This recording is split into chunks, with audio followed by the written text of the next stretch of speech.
বিসমিল্লাহির রহমানির রহিম।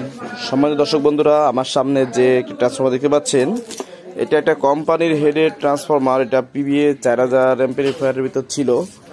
তো এই এটা সমস্যা ছিল কি, এখান থেকে এই যে যদি আপনাদেরকে দেখাই যে 18018 এই যে 18018 এবং 014 যে ভোল্টটা ছিল, এখানে কিছু মিসিং ছিল এবং ডিস্টার্ব হচ্ছিল। তো পরবর্তীতে কি করলাম, ওইখানে আমি তামা দিয়ে 018 এবং 014 বের করে নিয়েছি। এখন বিষয়টা হচ্ছে কি, অনেকে বলবে ভাই 18018 কি 018 চলবে? হ্যাঁ, অবশ্যই চলবে। এবং যাদের হাফ ওয়েভ এবং ফুল ওয়েভ সম্পর্কে ধারণা আছে, আশা করি তাদের কাছ থেকে প্রশ্নটা আসবে না যে চলবে কি চলবে না। ঠিক আছে, তো যাই হোক, এখানে আমি 22 নাম্বার তার ব্যবহার করেছি হচ্ছে আমার এই সাইড ভোল্টেজগুলোর জন্য।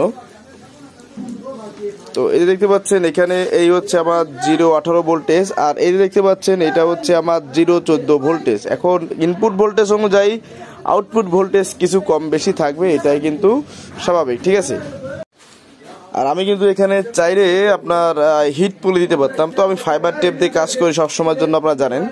তো এটাই কারণ, হিট পলি দিয়ে কাজ করার আমার পার্সেন্টেজ যদি ধরি সর্বোচ্চ 5%, তার বেশি নয়।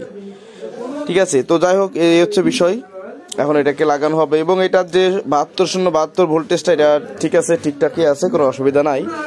আর একটা জিনিস বলি, এটা কিন্তু অ্যালুমিনিয়ামের ট্রান্সফরমার, এটা অ্যালুমিনিয়ামের তার দিয়ে বাধাই করা। তবে এটার একটা সুবিধা আছে, সেটা হচ্ছে কি, এটা ডাবল প্যাসে বাধাই করা। যদি কারো কাছে এরকম ট্রান্সফরমার থাকে, যদি মনে করেন যে অ্যালুমিনিয়াম চলবে না, ভালো হবে না, তাহলে ওইরকমটা না। এখানে যেহেতু ডাবল তার দিয়ে বাধাই করা হয়েছে, অবশ্যই এখান থেকে ভালো একটা আউটপুট দিতে পারবে।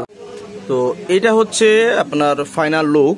ট্রান্সফরমারটা ফিটিং করা হয়ে গেছে এবং এখান থেকে হচ্ছে আমি ডাল কালো তারে বাধাই করে নিয়েছি। এটা একটা তারে 018 এবং 014-15 যখন যেমন ভোল্টেজ কারেন্টে থাকে সেই হিসেবে এটা বের হবে। এক কথায় 014 আর 018। তো এই হচ্ছে বিষয়। তো সবাই ভালো থাকুন, সুস্থ থাকুন, আল্লাহ হাফেজ।